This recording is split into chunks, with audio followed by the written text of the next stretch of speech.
The History of India, Episode 10, Indus Valley Civilization. Sindhu घाटी सभ्यता. सिंधु घाटी सभ्यता की खोज. सबसे पहले 1826 में एक ब्रिटिश यात्री जिनका नाम चार्ल्स मैसन था, वे पाकिस्तान की यात्रा पर गए. लेकिन यह याद रखिएगा कि उस समय कोई पाकिस्तान नहीं था. ये सारे क्षेत्र भारत के ही हिस्से थे. हम बस आपकी समझ के लिए आज क्षेत्रों के नाम के हिसाब से आपको समझा रहे हैं. भारत के हिसाब से ये पंजाब और सिंध हैं. जब चार्ल्स मैसन 1826 में पाकिस्तान क्षेत्र की यात्रा के लिए गए, तब उन्हें वहां पर हड़प्पा क्षेत्र के कुछ हिस्से मिले और उसके बारे में उन्हें थोड़ी जानकारी प्राप्त हुई. और चार्ल्स मैसन ने तब उस समय एक अनुमान दिया कि उस क्षेत्र में कभी कोई सभ्यता रही होगी, लेकिन कोई स्पष्ट रूप से इनके द्वारा कुछ बताया नहीं गया. चार्ल्स मैसन के द्वारा नैरेटिव ऑफ जर्नीज नामक एक पत्रिका भी निकाली गई थी, जिसमें इन्होंने इस घटना का वर्णन किया था और फिर धीरे धीरे ये घटना फैलना शुरू हो गई. इसके बाद 1856 में कराची और लाहौर के बीच एक रेल पथ का निर्माण कार्य चल रहा था, जिसे दो इंजीनियर जेम्स बर्टन और विलियम बर्टन बना रहे थे. इन्हें बर्टन बंधु के नाम से भी जाना जाता है.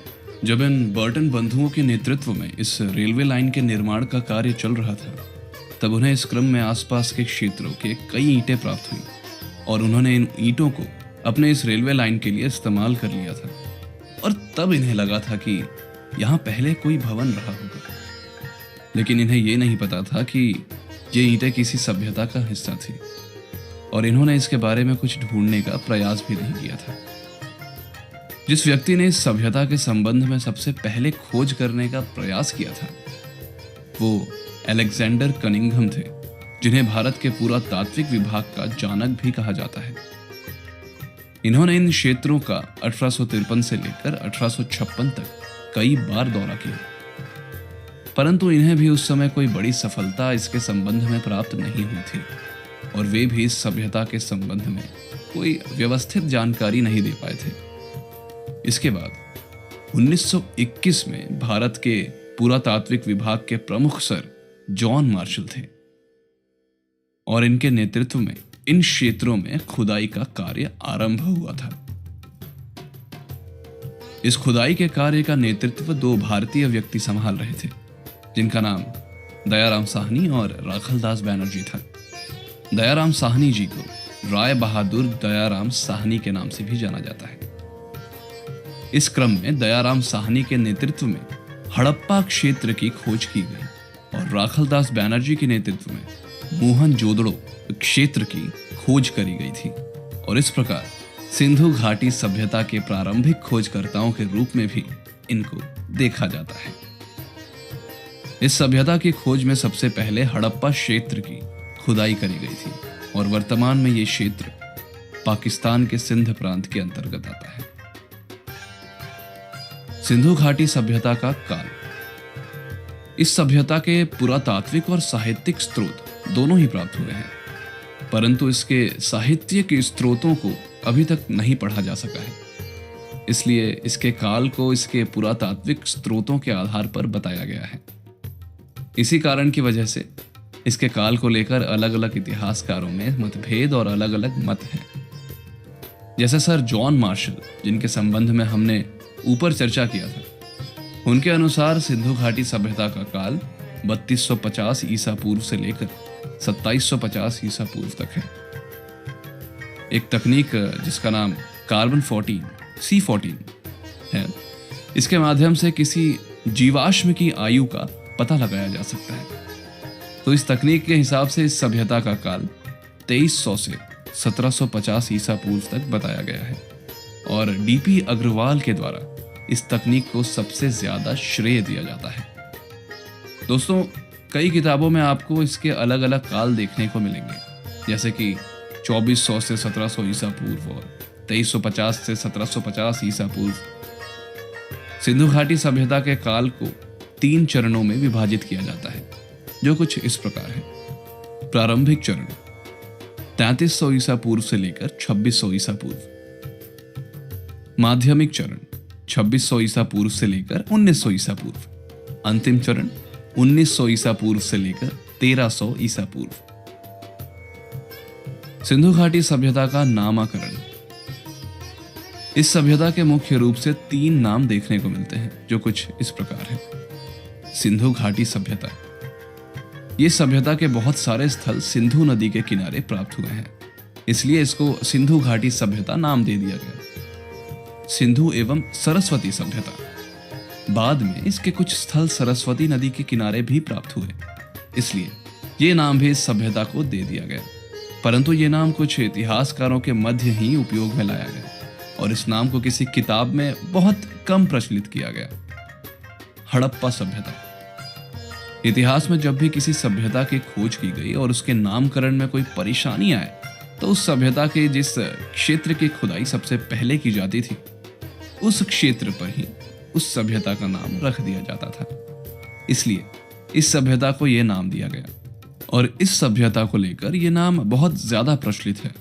इसके बारे में हमने पहले चर्चा की थी कि सबसे पहले इस सभ्यता की खोज में हड़प्पा क्षेत्र की खुदाई की गई थी। सिंधु घाटी सभ्यता का उद्भव। जब इस सभ्यता के संस्थापक या यूं कहें कि निर्माता के पता लगाने की बात आई, तो इस पर भी अलग अलग इतिहासकारों के अलग अलग मत सामने आए और आपस में मतभेद देखने को मिलता है। जैसे कि विदेशी इतिहासकारों के इस विषय में अलग मत, जबकि भारतीय इतिहासकारों के इस विषय में अलग मत है। आइए जानते हैं विदेशी मत। विदेशी इतिहासकारों ने अपने मत कुछ इस प्रकार रखे हैं कि जो विश्व की सबसे प्राचीन सभ्यताओं में से एक है, जैसे कि मेसोपोटामिया की सभ्यता, तो मेसोपोटामिया की सभ्यता के अंदर एक सुमेरियन नामक सभ्यता थी।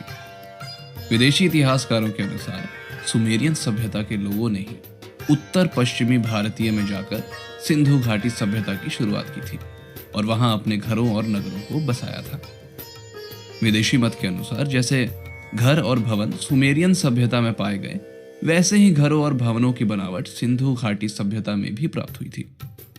इसके अलावा सुमेरियन सभ्यता में लोग मुहरों का इस्तेमाल करते थे और सिंधु घाटी सभ्यता में भी लोग मुहरों का इस्तेमाल करते थे और दोनों सभ्यताओं की कुछ धार्मिक मान्यताएं मिलती थी और इन्हीं सब कारणों से विदेशी इतिहासकारों ने अपना मत दिया कि सुमेरियन सभ्यता के लोग ही सिंधु घाटी सभ्यता के निर्माता थे। जिन मुख्य विदेशी इतिहासकारों ने इस मत को अपनी सहमति दिखाई, वो sir John Marshall, Wheeler, Gardner Childe, DD Kosambi थे। अब बात करते हैं भारतीय मत के बारे में। ज्यादातर भारतीय इतिहासकारों और कुछ विदेशी इतिहासकारों ने यह मत दिया है कि सिंधु घाटी सभ्यता के निर्माता भारतीय ही थे। इनके अनुसार ये मत दिया गया कि भले ही सिंधु घाटी सभ्यता के घरों और भवनों की बनावट सुमेरियन सभ्यता के घरों से मिलती जुलती है, लेकिन यहाँ की निकासी की व्यवस्था यानी नालियों की व्यवस्था अलग है। इसके अलावा यह भी कहा गया कि भले ही दोनों सभ्यताओं के घरों और भवनों की बनावट मिलती हो, लेकिन यहाँ की ईंटों के आकार अलग अलग है और दोनों सभ्यताओं में मुहरों की विशेषताओं में भी अंतर है। जिन मुख्य भारतीय इतिहासकारों ने इस मत को अपनी सहमति दिखाई, वो राखल दास। इन्होंने द्रविड़ जाति के लोगों को सिंधु घाटी सभ्यता का निर्माता बताया और ये वही व्यक्ति हैं जिनके संबंध में हमने पहले चर्चा की थी और इन्हीं के नेतृत्व में मोहनजोदड़ो क्षेत्र की खोज व खुदाई की गई थी। टी.एन. रामचंद्र, लक्ष्मण स्वरूप पुसालकर, इन्होंने ये मत दिया कि इस सभ्यता के निर्माता आर्य थे, लेकिन इनके मत को ज्यादा प्रधानता नहीं दी जाती क्योंकि आर्य वैदिक काल के निर्माता थे और वैदिक काल की कोई भी समानताएं हमें सिंधु घाटी सभ्यता में देखने को नहीं मिलती। अगर आप आर्यंस के बारे में जानना चाहते हैं तो इस सीरीज में आर्यंस के बारे में 3 एपिसोड्स हैं, आप उन्हें सुनकर आर्यंस के बारे में सब कुछ जान सकते हैं। अब चलते हैं आगे। सिंधु घाटी सभ्यता में लोग ईंटों के घरों में रहते थे और वैदिक काल में लोग झोपड़ियों में रहते थे और यदि आर्य इतनी पूर्व सिंधु घाटी सभ्यता के काल में आ गए थे तो उन्हें ईंटों के घरों और बाकी सब चीजों का ज्ञान होना चाहिए था और इस प्रकार हमें कोई समानताएं दोनों कालों में देखने को नहीं मिलती। इसलिए टी.एन. रामचंद्र और लक्ष्मण स्वरूप पुसालकर के मत को ज्यादा प्रधानता नहीं दी जाती। इसीलिए राखल दास, जिन्होंने द्रविड़ जाति के लोगों को इस सभ्यता का निर्माता बताया, उसके ऊपर ज्यादा प्रधानता दी जाती है। सिंधु घाटी सभ्यता का विस्तार। यह सभ्यता भारत के उत्तर पश्चिमी क्षेत्रों में स्थित थी और इन्हीं क्षेत्रों में इसका विस्तार हुआ था। जो सबसे उत्तरी स्थल इस सभ्यता को मिला है वो जम्मू कश्मीर स्थित क्षेत्र मांडा है। जो सबसे पूर्वी क्षेत्र इस सभ्यता का प्राप्त हुआ है वो उत्तर प्रदेश में स्थित आलमगीरपुर है। जो सबसे दक्षिणी क्षेत्र इस सभ्यता को प्राप्त हुआ है वो महाराष्ट्र में स्थित दैमाबाद है। और जो सबसे पश्चिमी क्षेत्र इस सभ्यता को प्राप्त हुआ है वो बलूचिस्तान में स्थित सुतकांगेडोर है। ये स्थल लगभग 13 लाख वर्ग किलोमीटर में फैले हुए हैं, परंतु वर्तमान में जैसे जैसे इस सभ्यता के बाकी और भी स्थलों की खोज की जा रही है और इसके और ज्यादा स्थल प्राप्त हो रहे हैं, इसलिए इसका क्षेत्रफल बढ़ता जा रहा है। कुछ किताबों में आपको ये मिल सकता है कि ये 15 लाख वर्ग किलोमीटर हो चुका है। इस सभ्यता का सबसे उत्तरी स्थल मांडा चिनाब नदी के किनारे स्थित है। सबसे पूर्वी क्षेत्र आलमगीरपुर हिंडन नदी के किनारे स्थित है। सबसे दक्षिणी क्षेत्र दैमाबाद गोदावरी नदी के सहायक प्रवरा नदी के किनारे स्थित है। और सबसे पश्चिमी क्षेत्र सुतकांगेडोर दश्त नदी के किनारे स्थित है। ये चारों स्थल मिलकर एक पिज्जा के टुकड़े की तरह सीमा रेखा बनाते हैं। अगर हम इसके सबसे उत्तरी और दक्षिणी क्षेत्र यानी मांडा और दैमाबाद को मिलाएं तो इसकी दूरी लगभग 1400 किलोमीटर निकल आती है। और वहीं इसके सबसे पश्चिमी और पूर्वी क्षेत्र यानी सुतकांगेडोर और आलमगीरपुर को मिलाएं तो इसकी दूरी लगभग 1600 किलोमीटर निकल आती है। इस प्रकार एक विस्तृत और विशाल क्षेत्र में फैली हुई सिंधु घाटी सभ्यता का निर्माण होता है। वहीं आपको कुछ किताबों में यह देखने को मिलेगा कि जो विश्व की बाकी प्राचीन सभ्यताएं थीं, जैसे नील नदी की सभ्यता और मेसोपोटामिया की सभ्यता, अगर इनको भी मिला दिया जाए तो हमारी सिंधु घाटी सभ्यता इससे 12 गुना ज्यादा बड़ी सभ्यता थी।